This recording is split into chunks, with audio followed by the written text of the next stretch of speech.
Hey guys, so I am here with the latest data mine for Conquest. So this Conquest is starting next week. I'm hearing it's supposed to start December 27th, not December 25th, like we think it is, which is kind of weird, but fine. So if that is the case, that means it'll be starting on Wednesday, which it looks like that is true in game. It's got the countdown going already.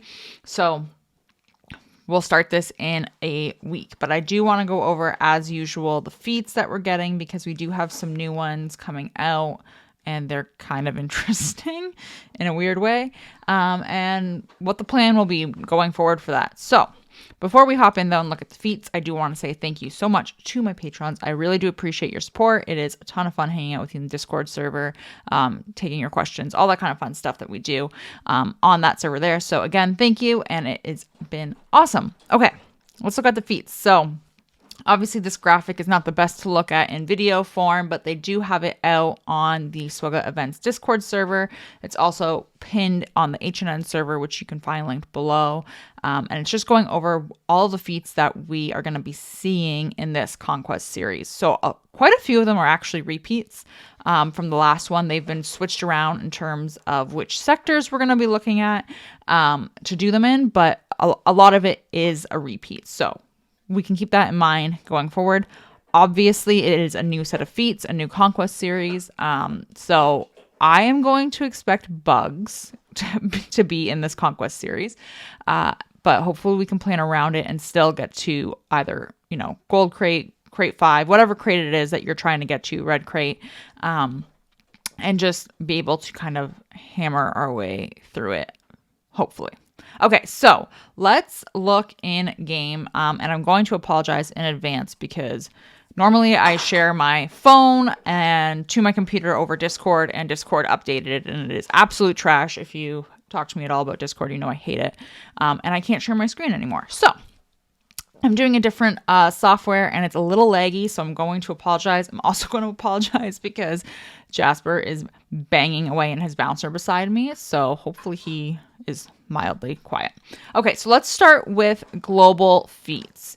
Like I said, we've got some repeats here. The first one being pretty straightforward: defeat at least 250 enemies on the golden challenge path. Again, that's the path that the nodes are highlighted in gold, and it runs along the top and the bottom of the Conquest sectors. So really straightforward. You just want to make sure you're hitting enough nodes that you probably don't have to go back in and double dip and clean up or anything like that to get it done. You'll just get it done naturally as you're making your way through. But we do have a repeat with winning 40 battles with Princess Nisa, Chief Chirpa, Wicket, Paplu, and Logray surviving. So that is, again, a repeat. If the Datacron node and the discs are pretty much the same, I expect a lot of us to be able to get this done on that Sector 1 Datacron node. That was short-lived in the bouncer. Okay. So like I said, the Ewoks are the first repeat feat. Then we have winning 40 battles with a full first order squad. If you did buy those light speed bundles, you probably have a full first order squad and a full resistance squad, which is also going to come into play here. If you do have a full first order squad, I would assume you're going to do a Supreme Leader Kylo team. If not, you're still going to be able to get this done, to be honest, especially in Sector 1. You're just going to take your strongest first order team members to get it done. The key thing with this is that it doesn't say that they all need to survive. It just says that you need to win. That being said, like I said earlier, it might be bugged. And then you also need to win 20 battles with a full squad of light side Mandalorians surviving. That is the key. So all 5 of them need to survive.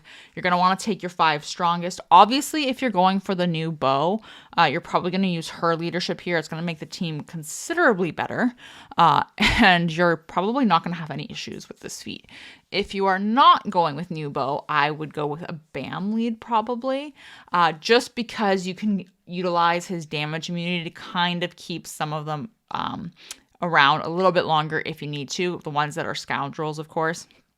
The reason why I put Paz there, even though he's not a scoundrel, is because he's going to come into play later on in one of the sectors.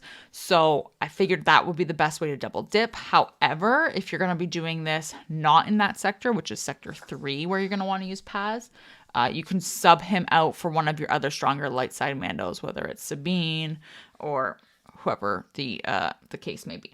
Okay. Then you need to win at least 40 battles with a full squad of rebel units. Really straightforward. When I think of rebels, I immediately think CLS. Obviously, you can also do Adrad Rogue One. You can do Leia if you have Leia. All of that is going to work. And this is going to be one of those feats that gets you a consumable. So you're going to be able to do this. You'll get 1 point, and then you'll get a consumable for the other 15 points. The other feat that we need to do that will lead to a consumable is defeating 100 enemies with General Veers or Admiral Piet. Okay, so that is all of the global feats. This Piet one is going to lead to another consumable, like I mentioned, which is deployable cooling systems, which I'm going to recommend saving to cheese some of these feats. So let's look at the sectors, and because that is going to tell us a lot about what we are doing here. So the first thing I'm going to point out before we even go into Sector 1, quite a few of the sectors have winning without using any Jedi, Sith, unaligned Force users in the boss nodes or mini bosses. Bam Han Chewie, if you have the Volatile Accelerator Amplify Agony combo, works really, really nicely there, depending on what you're going for in terms of survival feats or whatever the other feats may be in the sector. So I just wanted to put it out there in Sector 1. I'm not going to list it in every sector. If you have a really strong light side Mando team, you could actually use that instead for your no Jedi, Sith, unaligned Force users, and that would count towards your global feat as well. Okay, so first things first, Sector 1, you want to win 14 battles with a full squad of resistance units. Again, if you bought the light side or light speed bundles, you probably have a Rey team as well, and I would go with that. You're going to be able to make this work with a Jedi training Rey team as well if you don't have Rey, so it's especially because it's in Sector 1, it's going to be pretty straightforward to get it done. It's just a matter of making sure you have your discs equipped, so you might have to come back to this feat depending on what your team looks like. We need to gain we adapt or die 50 times. So that buff, if you're not aware, is the one that Iden Versio gives out on her squad, and it goes out onto Imperial Trooper allies that are non-leader Imperial Trooper allies and non-droid. And it's with her second special, and it gives it to everybody.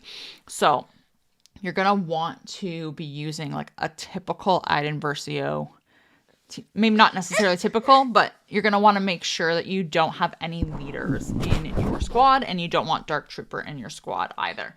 And then that way you can take full advantage of this and make your way through. If you're doing the speeder bike raid, chances are you have a decent Iden Versio and other Imperial Troopers that you can stick with her, which will help out. If not, again, I think you're going to be able to come back to this once you have some more discs equipped. And because she gets to go first with her leadership ability, I would use her leadership there and then just spam that special as much as you can, even if you have a weaker squad. The next one is defeat 14 enemies. Interesting number. I don't know why, but defeat 14 enemies with Saw Gerrera. I'm just going to use a Jedi Master Luke team and call Saw to assist like crazy. It's what I did last time. It worked really well. If you can find a team with a revive, even better on that way you can get it done a little bit quicker. So if you have like a Mon Mothma node or a node with separatists that have Watt on it, anything like that that's got the revive mechanic going for it, you're going to be able to get a few more kills in, hopefully, and get that done. But again, it's only 14, so you're okay. And then we need to attempt to inflict 500 stacks of damage over time. I think this is going to be okay, to be honest. It sounds like a lot. There are discs available that are also going to put damage over time on enemies. I don't know, obviously, because we're speculating right now, whether or not those discs will count towards this damage over time adding up. So if it's only from abilities, that is something to keep in mind. Obviously, Lord Vader is the first one that comes to mind for damage over time. Darth Vader as well. I threw Watt in there because when he assists, so when he attacks out of turn, which he does whenever somebody with one of his techs takes a turn, he will inflict damage over time as well. So that is a way to get it done that way. Candra's Ordo inflicts damage over time, so I threw him there. Obviously, I'm not using this squad like as a squad. I just wanted to list the characters. And then Bam inflicts damage over time with his basic. So if you're using him for your light side Mando team, keep that in mind because you could do that in Sector 1 and work towards this damage over time feat as well with him if he's doing any basicing that way. Okay, and then the feat that I put here for the mini boss, you have to win with 5 IG series droids. These are the IG series droids in game, and I put IG-88 in the leadership slot because he has a leadership. So he gets to go there, and his leadership actually inflicts dots. So it is going to double up a little bit in Sector 1 that way, which will be a little bit helpful. And then, it doesn't say that they all need to survive. It just says that you need to win with all of the IGs on the team. Other feat on the mini boss is to win with only dark side characters. So obviously you're going to have to do this twice because, we've got light side IG droids and dark side IG droids. And then on the boss, you need to win with Captain Drogon surviving, pretty straightforward, and win with only dark side characters. Again, you're going to be doing that twice since Captain Drogon is a light side character. Okay, let's move on to Sector 2. So Sector 2, we need to win 14 battles with a full squad of bounty hunters. Pretty straightforward. You're going to want a full squad of bounty hunters. If you have Jabba, that's even better because, he's going to make it a lot easier for you. You need to attempt to inflict confuse for 40 times, gain potency up 40 times, and defeat 50 enemies with Empire units. Confuse is only by C-3PO, so you're going to need to have him there. So the CLS Rebel Squad with C-3PO is good because you're going to get your Rebel Global feat.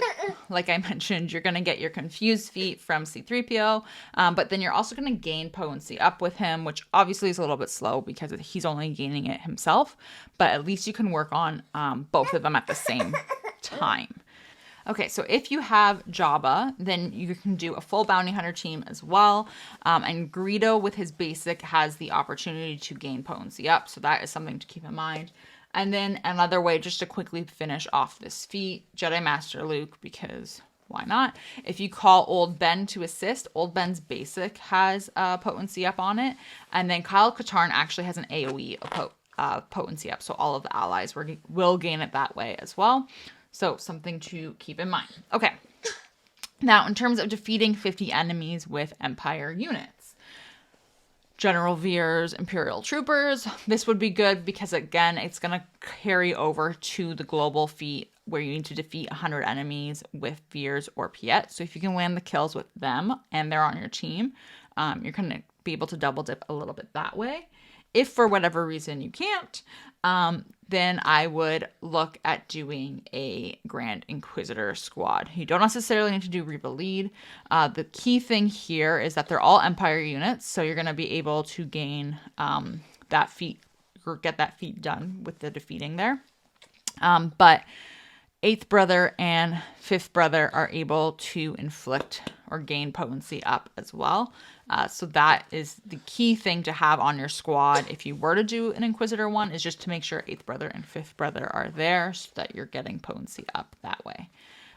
Mini boss feats, again, and the boss feats, you are going to need to do them twice because they conflict with each other. So mini boss, defeating an enemy with Scout Trooper, and also winning with only light side characters. Straightforward right there. And then the boss, winning with Jedi training Rey surviving, and winning without using any Jedi, Sith, or unaligned Force users. So you can't double dip. You have to do both feats separately. Okay, let's look at Sector 3. So another repeat, win 14 battles with a full Tusken squad. This is in Sector 3 this time, so it has shifted.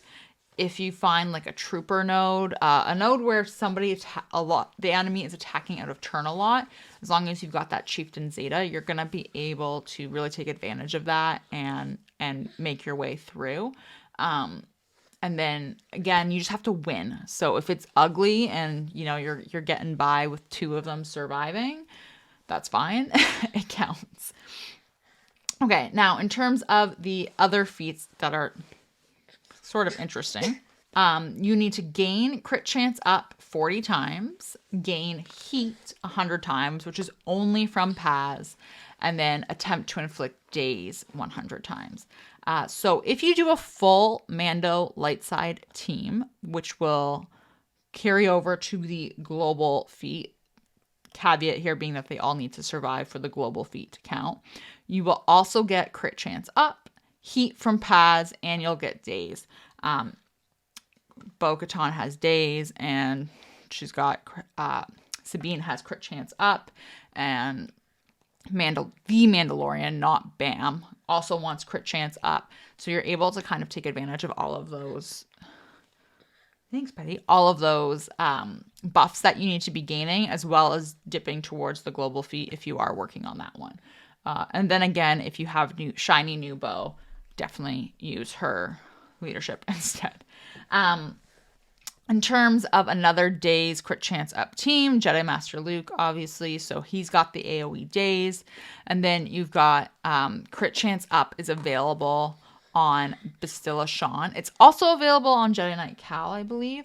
And he does have daze as well. But Bastilla Shan, she will give crit chance up to whoever she targets with her first special. So if you target Grandmaster Yoda here with her, they'll both get crit chance up, and then you could use Grandmaster Yoda to spread it to your team to get everyone else getting it, and then that way you could get it a little bit faster that way too. It's only 40 times though, so I don't anticipate it will take too long for most of us. Okay, the mini boss, you could theoretically do this in one. You need to win with Commander Luke surviving, and you also need to win with Moff Gideon surviving. That is OG Moff Gideon. Yeah, at least it's OG Moff Gideon according to the terminology used. Whether it's coded that way, we will find out. But again, you could do that in one feat if you wanted to, or in one battle. And then the boss you have to do twice. One is win with Jedi Knight Cal surviving, and the second one is win with a full squad of Inquisitors. So obviously you have to do that twice. Okay, Sector 4, and then we're almost done. Okay, win 14 battles. Yes, with a full squad of light side unaligned force users. Straightforward. Gain crit damage up 40 times. Attempt to inflict expose 100 times, which I'm a little sad this isn't with the resistance feat in Sector 1. And defeat 10 enemies with Captain Drogon. Pretty straightforward. Light side unaligned force users. I'm personally going to do a Rey squad. If you have Rey, I would definitely suggest that. You can do Seer, you could do Jedi Training Rey, but I think this is going to be really strong. You're also going to be able to get crit damage up with this squad if you put Baby Cal on it. If you put Baby Cal on the squad, he has an AoE crit damage up, which will make it a little bit faster for you. And then, of course, I put Ben there just to kind of give it a little bit of survivability. Not that it really matters, to be honest, because you just need to win. You don't need to have the whole squad survive. Expose, typical Jedi Training Rey team is going to get it done, and get it done probably pretty quickly for you as well. I like R2 just because of its when crit chances land that you get exposed with Jedi Training Rey. So, or when critical hits land, sorry. And since R2, my R2 at least, is modded for crit chance, it does make it a little bit easier to get those exposes. You could sub out the resistance hero bros and stick in like OG Poe there for more expose. You could stick in Resistance Trooper for more expose. I just put them in there just to make it a little bit more survivable, so I'm less likely to have to go back and clean up the nodes. Okay, and then for the Drogon kills, I'm just going to use a Jedi Master Luke team to call him to get those kills done. It's 10 enemies that you need to kill with him. But you are able to also double up on this to do crit damage up. It will be a little tricky because you need to actually land Jedi Master, or you need to complete Jedi Master Luke's ultimate and then pop it, and he gives crit damage up to his Jedi allies. So if you can get that done before you defeat the team, then you're able to get some crit damage that way as well. In terms of mini boss and boss, for the mini boss, you're doing it twice because one is all dark side characters on the team, and the second one is to win with Captain Rex surviving. And on the boss, you could do this in one shot. You're going to do winning without any Jedi, Sith, or unaligned Force users, and then you also need to win with Leia Organa surviving. So if you have a Leia team, you could get that done with just one battle for both feats. Okay, last sector, sector 5, and then we are done. Almost done. Defeat 50 enemies with clone trooper units. Very straightforward. Attempt to inflict stagger 300 times. Gain foresight 300 times. Yeah. And defeat 10 enemies with Iden Versio. So clone troopers is going to be really straightforward. You obviously have a 501st team that you could use. I threw Captain Rex on there for funsies as the 5th. But you could do a Bad Batch squad as well because Omega is a clone trooper as well. So she counts. And then you could also do something like this with Jedi Master Luke in terms of getting stagger, foresight, and clone trooper kills. It is going to be a little bit longer. You're going to want to call Rex to get the kills, obviously, since he's the clone trooper. But Juhani can get stagger. Jedi Cal can also get stagger with his big hit after he's instantly defeated somebody. So you have to get around to that again to get the stagger that way. But then I put Grandmaster Yoda there just to spread foresight around a little bit. Otherwise, in terms of stagger, you could do an Emperor Palpatine lead with Mara Jade. You're going to gain a ton of turn meter this way to get stagger going. I'm actually not concerned about 300 stagger. I think we're going to get through this pretty quickly. But Mara Jade has the AoE stagger. Fallen Basti has the AoE stagger. Scout Trooper has a stagger as well. And Stark has an AoE stagger. So you're going to be able to get that done pretty quickly that way. And then in terms of foresight, you could do a Qui-Gon Jinn lead team since they're all going to start with foresight. Hermit Yoda can also give everyone foresight. Grandmaster Yoda is going to spread the foresight around that way. So that's going to be really good in terms of just getting that done. But for this one, you could even consider waiting to do this until you have the deployable cooling systems consumable. Because once you've got that active, this team is going to be spreading so many buffs around, and that their cooldown is going to go so fast that you could literally just spam Grandmaster Yoda's AoE foresight buff share all the time, that you could get this foresight done really fast that way. And then I would honestly just time out or lose on purpose so that you could use that consumable elsewhere for the stagger fee or for we adapt or die in sector 1, anything like that would help. And then in terms of defeating 10 enemies with Iden, there are a couple of ideas I kind of had floating around. Obviously, you could do a stereotypical Iden team where she's got all non-leader troopers with her and no droid trooper or no dark trooper, no droid allies. And Scout Trooper and Stark have stagger, so that's going to help. Again, you're relying on her to get the kills, though. It's only 10, so if she can sneak some in, awesome.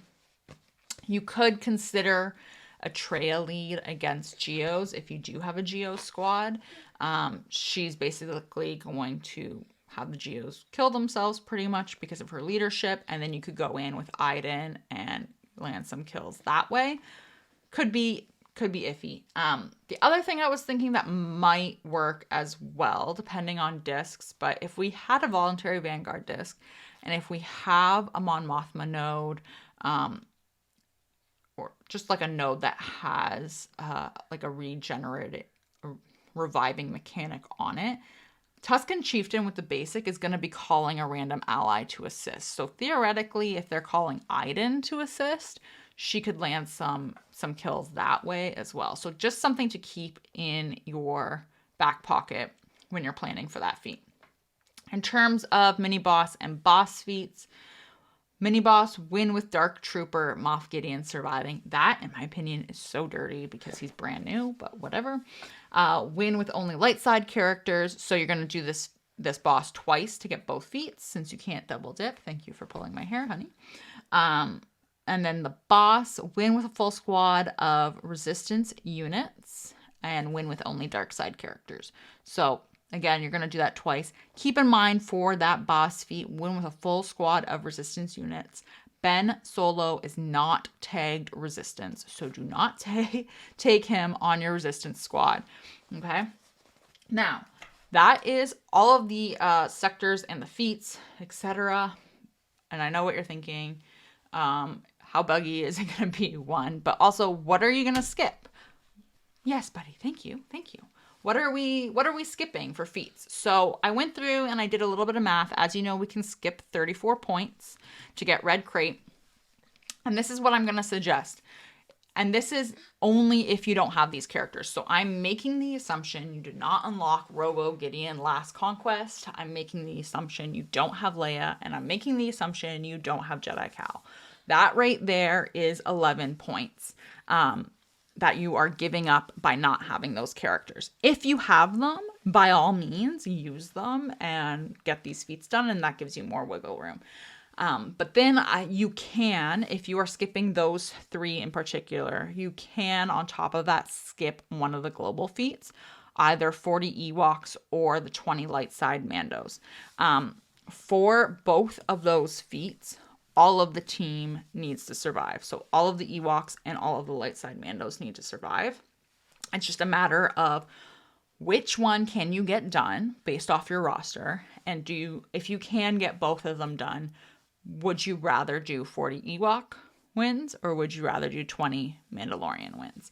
I personally would rather do 20 Mandalorian wins if I can squeak it out and skip the Ewoks.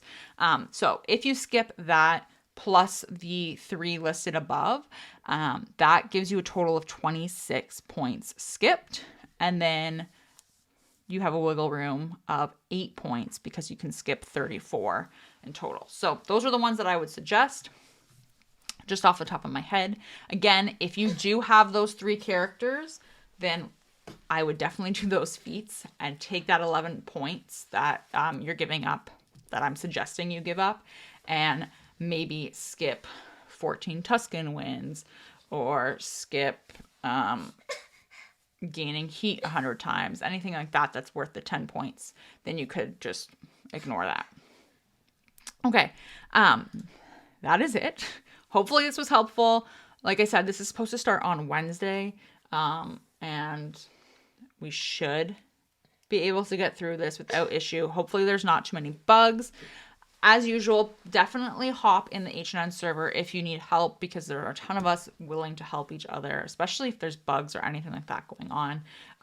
Just a reminder, CG is usually out of the office over the holidays, so it is going to be hit and miss if there are bugs about what's going to be working and what is not going to be working and what's going to be fixed and what's going to be doable. Okay, buddy. We're done. Say goodbye. Say bye.